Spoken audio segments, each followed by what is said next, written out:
Salut Julien. Salut Antoine, ravi de te retrouver ici. Ouais, bah moi super content d'être sur les terrasses, tes terrasses. Euh, Ça fait 18 ans Voilà, qu'avec Delphine vous êtes installé au pas de l'Escalette. ça se voit. Ouais, ouais, moi aussi, hein, corps d'athlète. Et 18 ans, c'est intéressant parce que quand tu es arrivé ici, il y avait beaucoup d'a priori. Ouais, tout à fait. Tu arrivais de Mentou, du Nord. Il y avait beaucoup d'a priori. Toi, tu devais en avoir dans ta tête aussi, mais il y en avait beaucoup aussi localement. Bien sûr. On peut les brosser un petit peu, voir tout ce qui est. Déjà, chronologiquement, quand on est arrivé en 2003, ce qui nous a vraiment arrêté ici, c'est la beauté du lieu. En fait, Delphine était déjà dans le sud, à Sète. Moi, j'étais donc dans la Loire. Et quand on passait là, on remontait du sud. Et quand on franchissait le tunnel de la Vierge à l'Odève, on arrivait là, on se disait ça, c'est l'Eldorado, c'est vert, il y a de l'eau, il y a ces petits murets partout, ces vieilles vignes. Donc nous, déjà, ça nous a frappé. Il n'y avait pas de terrasse du Larzac en 2003, on a Ça commencé existe. en 2004. Donc voilà, c'était vraiment un coup de cœur. On a visité une vigne, on a dit bingo, vas-y, on prend. C'est parce que voilà, c'est le cœur qui a parlé. Et après, quand on a acheté, donc ce que tu disais, il y avait beaucoup de priori, et notamment les gens nous ont dit la parcelle qui nous a fait acheter le domaine s'appelle le Terron. Et il y avait des vieux carignans blancs et des terrés bourrés. Et tout le monde nous a dit, mais ça, mon gars, oublie, ça sert à Tu vas rien. vite arracher Ah oui, ça. oui, déjà le carignan noir, c'est pas terrible. Alors le blanc, c'est un ovni.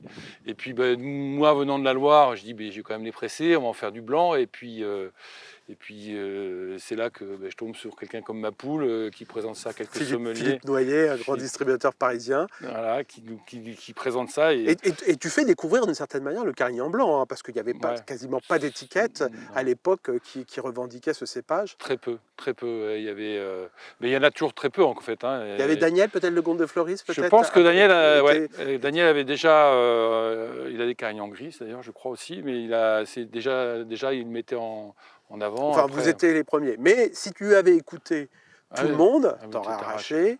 Tout Voilà. comme le cinsault d'ailleurs, où là on nous a dit mais le cinsault c'est même pas la peine, t'en fais du rosé, oublie pour le rouge, c'est pas un cépage Ouais. dit noble en fait. Et je pense que c'est vraiment le truc qui a fait du mal au Languedoc, c'est qu'on a toujours regardé un peu à droite à gauche et on s'est un peu oublié nous.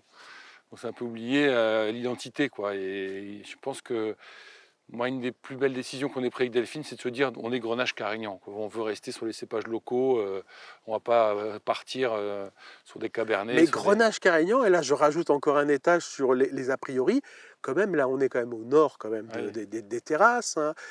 C'est pareil, si tu te tournais à l'époque vers les vignerons, tu disais je veux du Grenache Carignan, ils vont te dire eh, tu vas un peu plus bas, ça mûrit, et toi ouais, tu as quand même encore choisi un endroit qui aujourd'hui redémarre. Hein. Il y a plein, on ouais, a croisé toute une jeune génération ouais, ça doit te faire plaisir d'ailleurs de ouais, bien voir sûr. Ouais. qu'aujourd'hui tes vignes, tu as des jeunes autour de toi. Mais c'était pas le cas il y a 20 ans. Non, il y a 20 ans, il y avait la coopérative, il n'y avait rien. Et puis c'est vrai qu'il y avait cet a priori ouais, de ne pas mûrir. Et nous, en fait, en 2003, on parle déjà de réchauffement climatique. Donc on se dit, de toute façon, il faut aller là où il y a de l'eau, là où c'est frais. Là, il y a une particularité, c'est que le plateau est à 700, 800 mètres, les vignes à 350, 400, et en fait, ça fait un peu de l'ombre. Donc on est sous-exposé, en fait. On a toute une partie de vigne qui ne prend pas le soleil, selon le matin, soit le soir. Mais c'était vraiment un choix de notre part. Et d'ailleurs, pour la petite histoire, là où nous sommes, c'est la commune de Laurousse. Et Laurousse, quand j'ai été à Péguerolles de l'Escalette, on m'a dit mais va jamais à Laurousse parce que ça mûrira jamais. Ça fait 10 degrés. Et il y a toujours des petites guerres de clochers comme ça. Et je pense que c'était un peu vrai, hein, mais c'est vraiment le Oui, réchauffement oui, oui, il faut climatique. pas. Attention, hein, c'est facile de réécrire l'histoire. Je suis d'accord. Il y a eu des périodes très très Ouais, difficiles, mais il t'a anticipé quand même. Puis en plus, en venant aussi voilà, toujours la même histoire, en venant un peu du ouais, nord, en savant ce que c'est que vraiment des petits degrés, tu savais qu'ici il y avait un vrai potentiel. ouais. Et ça, mais c'est vraiment un ressenti parce qu'il n'y avait rien qui me le prouvait, quoi. C'était Oui. vraiment. Et d'ailleurs, je pense qu'on a tâtonné, on a fait des erreurs, enfin, comme tout le monde. Hein. On en parlait. C'est vrai que c'est ton itinéraire de vigneron qui est là, et c'est important de passer par ce truc. Et d'ailleurs, je crois qu'il y a il y a un truc depuis quelques années que j'ai découvert, c'est qu'il faut ramasser mûr. Ça paraît bête, mais la Non, mais fraîcheur, la fraîche. insiste. Ouais, parce que la fraîcheur, elle est naturellement présente ici et dans le sol. Et donc, tu peux pousser les maturités. Et surtout, il faut aller chercher quand même le fruit, tu vois, le charnu, parce qu'à un moment donné, on ne peut pas faire que des choses qui soient évanescentes. Oui. Non, parce qu'il y a une école un petit peu qu'on a vu se développer ces dernières années sur le fil, le croquant, Ouais, enfin c'est bon, ça. tous ces mots qu'on entend dans les dégustations professionnelles. Or, il faut aller au bout de la maturité quand même, hein. Il faut aller la chercher. Il faut aller la chercher et puis surtout, on se met à table et on voit ce qu'on boit, quoi. Enfin, Mm. à un moment donné, on cherche quand même de la gourmandise. Il faut quand même que les vins soient, comment dire, aimables. Voilà, c'est ça. Oui, oui. Je pense que l'aimabilité, c'est quelque chose qui me tient à cœur parce que après tout le reste, c'est de la littérature, quoi. Tu as raison. Il faut qu'on s'assied tous les deux, on boit un coup et si la bouteille est finie, c'est que le pari est gagné, quoi. Exactement, Voilà, exactement. c'est aussi simple que ça. Une petite parenthèse sur ton. Donc, tu étais en bio, maintenant tu es en biodynamie, mais à ta sauce, comme tu dis, c'est-à-dire à ta Ouais. sauce. On en discutait dans la voiture en montant sur les terrasses. C'est du ressenti, c'est quelque chose qui te permet de réfléchir à ton environnement. Au fond, c'est ça, c'est comment faire le mieux possible là où je suis. Ouais, je crois que c'est vraiment le sens de l'observation que ça développe. Je crois que c'est le plus important.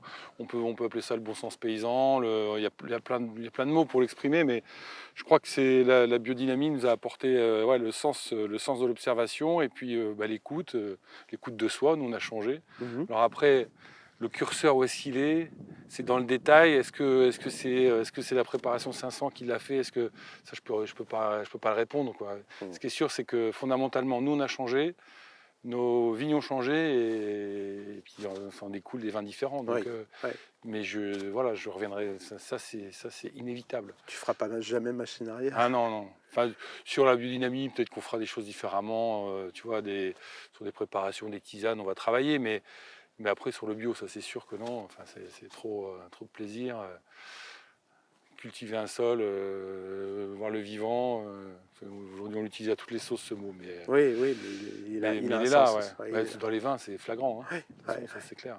Allez, pour terminer ce petit épisode, on a tourné dans tes vignes beaucoup de plantations. Ouais.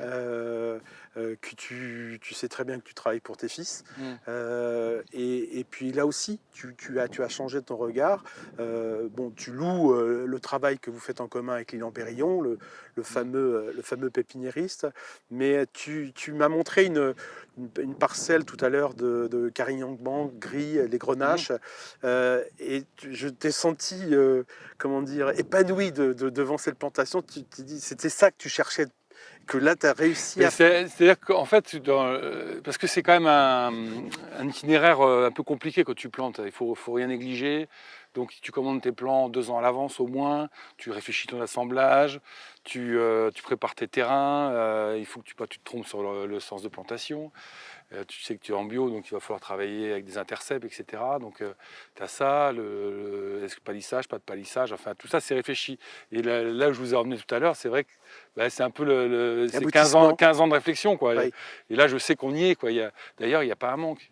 Il n'y a pas un pied qui manque. Enfin, la vigne, elle est là. Enfin, j'ai hâte d'être dans 2 ans, là, quand on va commencer à ramasser les raisins.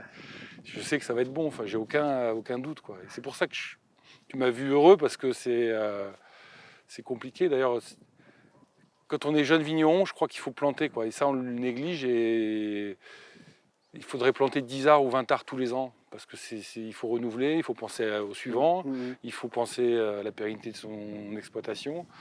Parce qu'en plus, il y a ça aussi, c'est que tu sais que tu vas faire du raisin. C'est Parce ça. que c'est quand même... La garantie.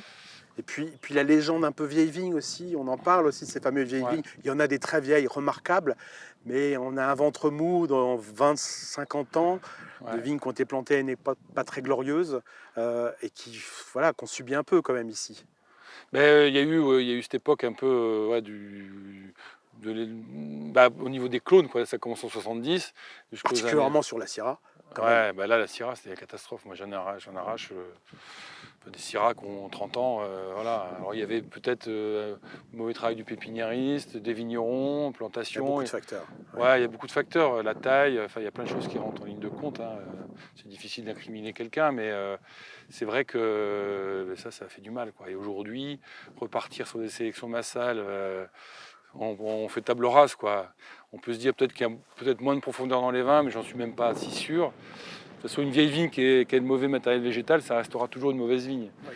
L'idéal, ce serait d'avoir la bonne sélection. Ça, ce passage de jeune vigne, voilà, c'est vrai qu'il y a un purgatoire de 10 ans, effectivement, Ouais. sur les longueurs de bouche.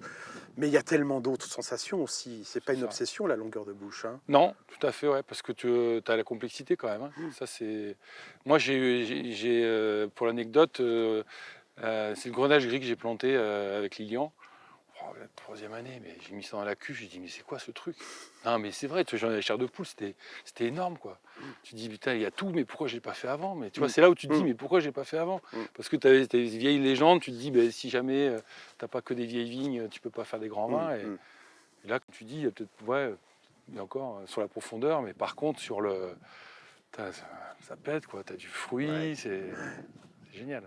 Voilà, c'est top. Bon, je crois qu'il y a un poulet au four. Voilà. Je vais te laisser. À bientôt, merci. Merci Merci Antoine, Julien. à bientôt.